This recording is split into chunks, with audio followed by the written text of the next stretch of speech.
用一道中华水饺征服了日本人，还拿下了东京当地的米其林推荐，这是一个多么牛逼的事儿！所以没错，便宜实惠。今天我们又来阿姨的居酒屋了，就这一个菜封神，他家现在真的太难约了，感觉当地的日本人都知道东京有一位特别会做水饺的哈尔滨人。又到吃饺子的日子啊！すみません、6です。すみません、ちょっと遅くなる。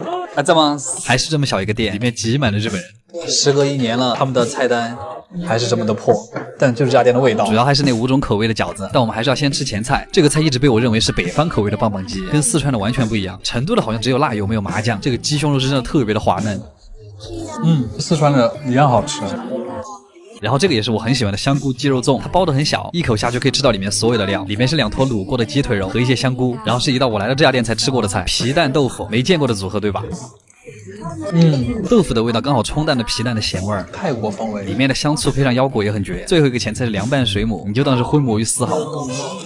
这个菜特别的开胃。然后第一盘饺子叫滑饺子，这个完美的曲线像一个炸水母，它那一层是脆脆的锅贴，下面很脆，上面又很软糯，还有点像刚出锅的生煎，里面是香菇、葱、木耳和猪肉，一定要带着那个锅贴一起吃，裹上辣油，那个皮会更香。对了，好，来继续吃菜。这一盘就是他们家封神的那个四川风辣油饺子，每一个饺子都是单独调味，香菜、辣油、豆豉，你一入口就能感受到辣油的冲，然后再是豆豉那个甜甜的味道，就是甜辣甜辣的感觉。饺子皮特别薄，它的里面还会灌上一些辣油，这个一个人可以炫2盘。这一笼叫八戒饺子，蒸饺的特点就是皮特别嫩，口感会觉得特别圆滑多汁，里面是酱油、香菇、猪肉馅儿，这个味道特别的东北，不用蘸辣油就已经很好吃了。里面的料汁也刚刚好，不像灌汤包那么致命。然后他们家还有这种广式腊肉，刚刚煎了一下就端上来了，像中场休息的甜品。接着是一盘虾饺，这一盘我建议第一个不蘸辣油，第二个再开始蘸辣油，里面是又软又韧的口感，完整的下来让整个饺子特别的劲道。最后一盘也是我最喜欢的那个味道，豆腐水饺。我想问有多少人没吃过豆腐水饺？我在南方的时候真的没吃过，味道非常特别，是一种温润的感觉，豆腐那个微微咸的味道，配上一点肉香和葱香，你的味蕾会很神奇的被放大，不自觉的去捕捉那个豆腐的香味。没吃过的一定要试一下，这是我第2次来他们家，其实莫名还有一些感动，会有一种回家吃饭的感觉，可能是因为店里的菜都承载了家乡的味道，也可能是因为这种内心的自豪感。总之，阿基推荐指数10分满分，太好了。卡维尔烧鸟听着很装逼，但在日本就是撸串儿。不过有一些富人啊，他们觉得撸串儿这个动作非常不优雅，我也不知道他们每天在想什么。于是有了这家店，今天直接吃出了烧鸟的真谛。不愧是托利西 K 的监制，人家这么多年都排日本第1，果然还是有点东西的。又到吃烧鸟的日子，他家在惠比寿和东京众多米其林餐厅挤在了一起，但他其实根本就不需要米其林的认可，我自己说了算。一进店你就会发现，越好的烧鸟店座位会离大家越近。すみません、6的，主要是为了那个，这个箱子是干嘛的呀？1味大酱，5个学徒，配置很日本。开始吧。小菜是一盘寿司，海苔包着鸡胸肉，紫苏叶寿司酱，上面刷了一丢梅子酱，一股淡淡的酸甜果味。第2个菜是炸春卷，里面的馅儿是鸡肉的内脏磨成泥做的，口感像土豆泥，但是内脏的味道非常浓郁，像是在很高级的烤肉店才会吃到的东西。这个菜的设计有点像喜之郎果冻，就是蔬菜版的东北肉冻，凸显的就是一个高级的感觉。这个鸡汤馄饨其实很重要，高情商，大酱在追求极致软烂的口感，低情商，它是炖了多久呀？有一点像四川的鸡汤抄手，但是超级浓郁的鸡汤打底。我们回去一定要尝一下鸡汤里面加蒜头。今天的第1盘肉是滴着肉汁的烤鸡腿肉，果然没有芊芊，它滴的那个油水非常像广州那边隔水蒸鸡蒸出来那个鸡汤，鸡皮上的炭香也很明显。上一次吃到这种炭的味道还是在托利萨 K， 就是这是今日份的活到150，它上面那个酱是芝士跟蛋黄搅在一起的，它有点像咸蛋黄炒到冒泡泡的那个时候的口感，味道还有一点美乃滋。接下来居然是一片鸭肉，哇，突然想起了成都的温鸭子。第一次在烧鸟店看到了鸭肉，它是用和牛的烹饪方式，低温烹饪的和鸭，这个粉嫩的鸭肉像是5分熟的西冷，鸭皮很厚，一口下去，鸭肉纤维里的油水会直接爆出来，再来一块烤的甜葱根。好的店的葱就是会很甜。下一个菜是小饼加上炭烤鸡肉丸，上面是一个鹌鹑蛋蛋黄，好可爱，它里面软嫩的部分还带了一点脆骨，非常像我豆腐嘴刀子心。把烧鸟的那个木签取掉之后，会实现更高级的一种口感。然后是海苔配烤年糕，虽然是糯叽叽的口感，但是居然一点都不粘牙，是大海的味道啊！这个菜是烤鸡皮，刚进嘴像是猪油渣，嚼到后面像是脂肪口香糖。鸡皮是唯一一个能够做到又软又脆的东西的吧？哇，这个菜很厉害，它这个造型真的很像菌霸，虽然剔除了骨头，但是保留了软骨，吃起来像猪耳一样方便。下面还搭配了萝卜泥解腻，它这段烤的非常的自然。然后是烤鸡屁股，第一次看到鸡屁股这么好的待遇，因为它的脂肪真的很多，咬下去真实的在爆油，可能这个就是鸡油味的 QQ 糖吧，好 Q 好油。这个是他家最具特色的菜，很多客人来都会直接点3份，像是开了花的鸡腿，先油炸了一遍再烤，最后撒上孜然跟辣椒粉，里面的鸡肉还很鲜，这一盘鸡你太美了，吃一口就会爆炸。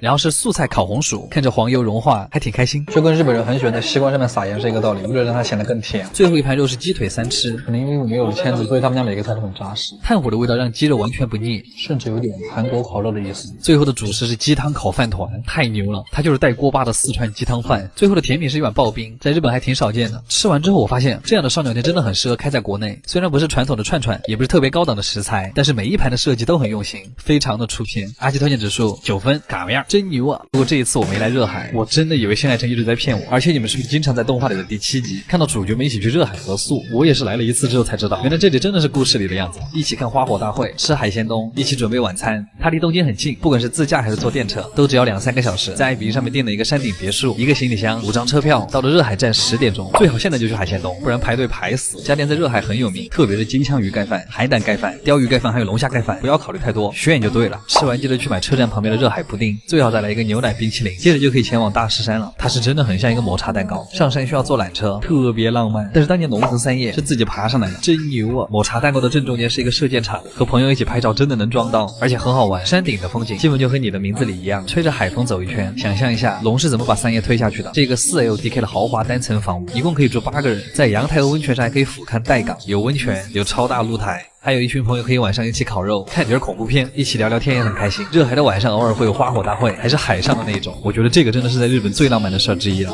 想象下和你喜欢的人牵着手坐在海滩上，眼里享受着花火，小小恋歌和打上花火，唱的就是这个意思啊！热海的风里有温柔的味道，落日会盖在海滩上，烟花会在夜空绽放，你的告白会被拒绝，但是也无所谓啊，可以给我的视频点赞。阿基推荐指数9分。卡样，法式鹅肝作为世界3大奢华美食之一，在法餐里面它有很高的地位。但是直到我遇到了今天这家餐厅，这里一个汉堡可以买麦当劳11个汉堡。和牛跟法肝都是2个国家最具代表性的食材。把它俩做成汉堡，一口下去的热量能有多高？又到了吃汉堡的日子。这家店在潮人非常多的元素，感觉走到哪儿都会犯潮人恐惧症。哦，原来日语里面有虎视眈眈这个词。すみません。もう1人を増えていいですか？4人で。店里的装潢也非常的法式，一点不像汉堡店的样子。但它的菜单确实只有汉堡。哎，4500块这个汉堡，好高级啊！这个地方。甚至还会在上汉堡之前上一份很正式的沙拉，但我是真的吃不来，所以我们一共点了4个汉堡。端上来的那一瞬间真的很硬，因为它是和牛的肉做的，所以它在煎肉的时候那个油香就特别浓。然后服务员会在上面铺上一整层黑松露，感觉这一盘就只差鱼子酱了。汉堡配用的是烤过的油面包，上面还涂了一层黄油。肉饼这种微微焦脆的感觉是最好的。它这个鹅肝也是真的很夸张，法餐厅里正餐都吃不到这么大一片，上面还淋了一层牛排酱。它整个这个汉堡就散发出一种吃一口胖3斤的感觉。开始了，我还是很期待这一口下去。它这个甚至让我想起了塞尔达里的烤肉。对，汉堡下嘴之后，和牛的油跟鹅肝的油会直接混在一起。又因为它用的肉是100%和牛，所以吃起来不会有那种松散感。你如果油雅了分开吃的话，就吃不到那个油和肉混合在一起的那个味道了。黑松露酱和鹅肝的油都会有点微微的甜。这个时候如果上一碗白米饭，一定要把鹅肝的油挤上去。可能有人会问，鹅肝到底什么味道？我觉得其实比较像刚炸好的猪油渣，但齿感又更接近双皮奶，就是有种感觉在巴黎铁塔下被那个当地的人追的感觉。再配上油面包那个脆脆的皮，整个嘴巴里都是高热量的油香。虽然像喝了一瓶油，但是还想再炫一个。油面包真的很香。掉出来的肉渣还可以蘸一点黑松露酱，好下饭啊！这酱是那个汉堡的精华。麦当劳一个汉堡400日元，这个一个汉堡4500，可以买11个。阿基推荐指数8分，卡样。